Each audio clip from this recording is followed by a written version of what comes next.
Good day everyone, this is Loray, and this is my summary of Final Fantasy XIV's letter from the producer live number 90. As a Part 2 live letter, we were provided insights and gameplay footage of upcoming content, including content releasing in the base patch on December 16th, and releasing down the line in 7.41 and 7.45. No dates were provided for the latter. However, precedent suggests 7.41 will probably release 4 to 5 weeks after the initial patch, 7.45 will release 8 to 9 weeks after that patch. This puts tentative dates at mid to late January and mid to late February respectively. Regarding content, patch 7.41 will include the third planet in Cosmic Exploration, Oasis, and the next phase of the Phantom weapons. Importantly, the 3 additional Phantom jobs and the addition of rare accessories to Okok Crescent seem to be launching in the base patch on December 16th, or at least were included in patch 7.4 content. Patch 7.45 consists of the new variant and criterion dungeon, the Merchant's Tale, as well as the next chapter of Inconceivably Further Hildebrand Adventures. I really need to catch up on that, and by catch up I mean do any of it. So I'm going to go over the various pieces of content that were announced in themed sections, so please enjoy. The battle content and general gameplay content releasing on December 16th includes the new main scenario quests, the Dungeon Duty Mistwake, the new normal and extreme trial Hell on Rails, the Arcadian heavyweight tier Normal, Tsukiyomi's Pain Unreal, the new PvP Frontlines map Walkorchierta Triumph, and an update to the Gold Saucer in the form of Air Force One, the Ciel delays. As previously discussed, the Savage version of Arcadian Heavyweight is delayed until January 6th. This is due to European and North American player feedback from the Chaotic Alliance raid last year. In a twist nobody saw coming and had everyone screaming, especially Soken, the finale of Arcadian will feature the guest song Everything Burns by Rage Against the Machine's Tom Morello, with vocals by Caleb Shomo of Beartooth.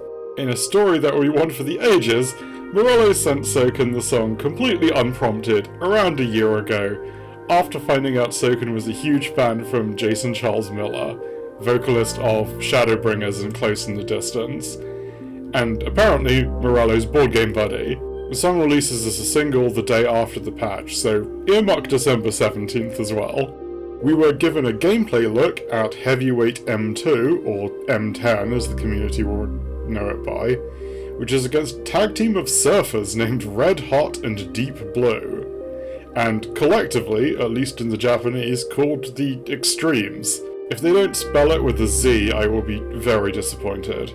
This is notable because ordinarily they tend to show us the first match of the tier. This might be because they just wanted to show off the tag team, or it might be because they want to keep whoever the initial fight is a secret. Regardless, we now have a free slot in terms of revealed fighters, so Brute Underbomber has a chance. Later in the live letter, Yoshi P showed us an extended look at the new variant dungeon, the Merchant's Tale. The dungeon is gorgeous and unique, the bosses look fun, and Yoshi P died and quit the dungeon in a moment destined to be remembered for all time. If you've played previous variant dungeons, most of the setup will be familiar, although we are getting a new DPS variant action, variant Eagle Eye Shot, which is available to all roles. The most significant overhaul is the deletion of Criterion Savage and the inclusion of the new variant Advanced mode, which will allow teams of 2 to 4 players to take on the 3 main bosses in any order, earning both individual rewards for each boss slain, and bonus rewards should you fell all 3 in a single run. As for what those rewards are, we still have no idea. Yoshi P has explicitly mentioned that the reward structure of variant and criterion dungeons were one of its key problems, so I am tentatively hopeful they will address this, but the lack of specifics at this stage is concerning. Hope for the best, prepare for the worst, I guess. Regarding gear and glamour, we got a look at 2 new gear sets. First, the new raid gear, which is sticking with a sci-fi aesthetic. I have to admit, I absolutely love the samurai gear here, so after I get Biss on Gunbreaker, I might have to start hunting that down. The weapons in general look very cool, so I'm excited to finally see them all when Savage drops. The second set we saw was the new crafted battle gear, which will be releasing on December 16th. They've gone for a very cutesy, almost magical girl aesthetic here, which is pretty cool. Special mention to the Red Mage Heart Focus and the exceptionally cute and lethal War Scythe. If pink isn't your colour, remember these are going to be dyeable. At least the armour will be. Dyeability on craftable weapons does tend to vary a lot by set, so you might have to hold off on dyeing your heart black this one time.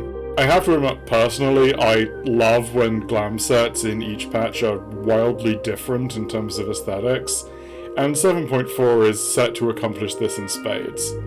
There's also a series of collab items with Hironobu Sakaguchi's Fantasian coming to the MOG station. These include outfits, hair, and emotes, so if you're a Fantasian fan and have some spare cash this season, those will become available on December 16th. For PvP updates, Series 10 will begin, so make sure you progress on Series 9 while you still can. And while we didn't get any preview of the upcoming rewards for Series 10, we have been told that replicas of rewards from Seasons 1 and 2 of The Feast will be made available to purchase with trophy crystals. These are the Wolf and Eagle gear sets. These sets will have 2 dye channels, and the original rewards will also be updated to have 2. However, in addition to differing colour palettes, the originals will have different sections be able to be dyed in order to maintain a distinction between them. So don't worry about your original Feast rewards being outmatched completely. The main PvP addition this patch is the new Frontlines map, Warkorchirta Triumph. This map is structurally similar to Ansel Haker, and has 3 teams compete to hold specific nodes. The number of nodes varies depending on the point value, with either 3 or 4, and the team's goal is to position fighters within these capture points until all at a specific node have been captured. Yoshi P repeatedly put the emphasis on aggressive play and pushing the advantage, so we'll have to see how that plays out. As noted previously, weather conditions impact this map, which includes the appearance of snowmen around the capture nodes who can both provide shields to players and act to block line of sight, as well as a condition based on the northern lights in which limit gauges recharge with rapid speed and more high-value capture points spawn. On a personal level, I am unsure of how to feel about this mode. It feels like a more dynamic variant of Ansel Haker, which is fine, but kind of still not as dynamic as Seal Rock. I think I'll kind of have to play it to really see how I feel about it, but in general it's nice to have another map in rotation for the daily Frontlines roulette, so that's something at least.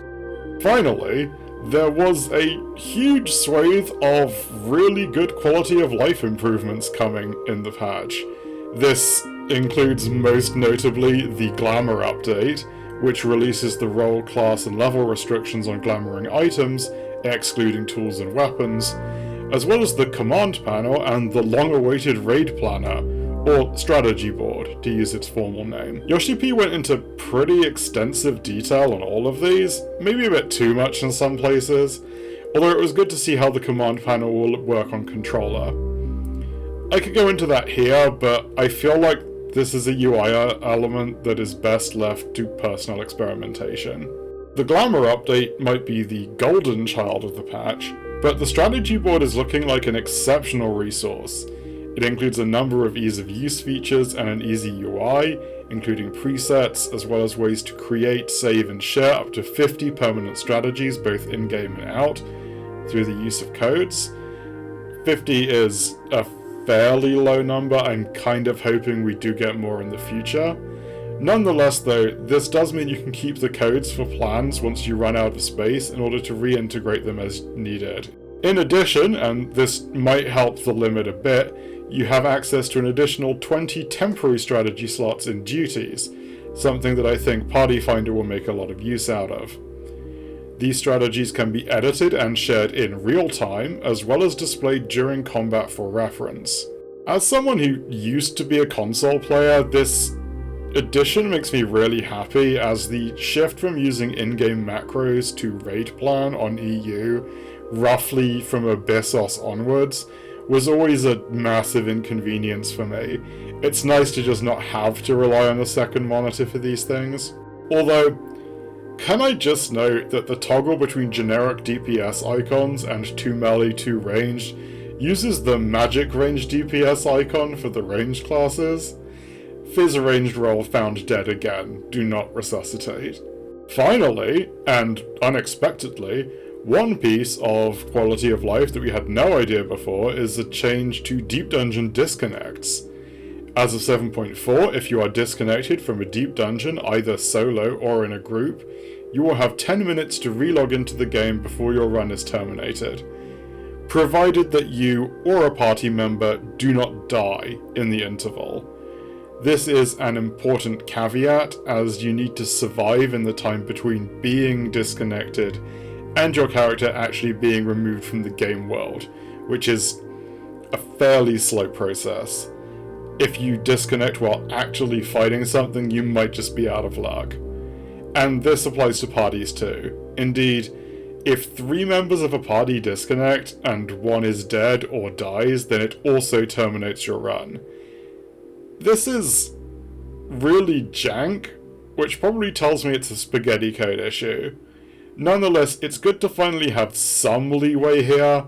My heart goes out to the NA players whose sacrifice to the great DDoS monster will be honoured in the world to come. So those were all the major updates that are coming in 7.4.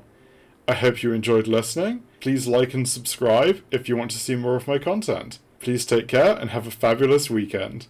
Larika out.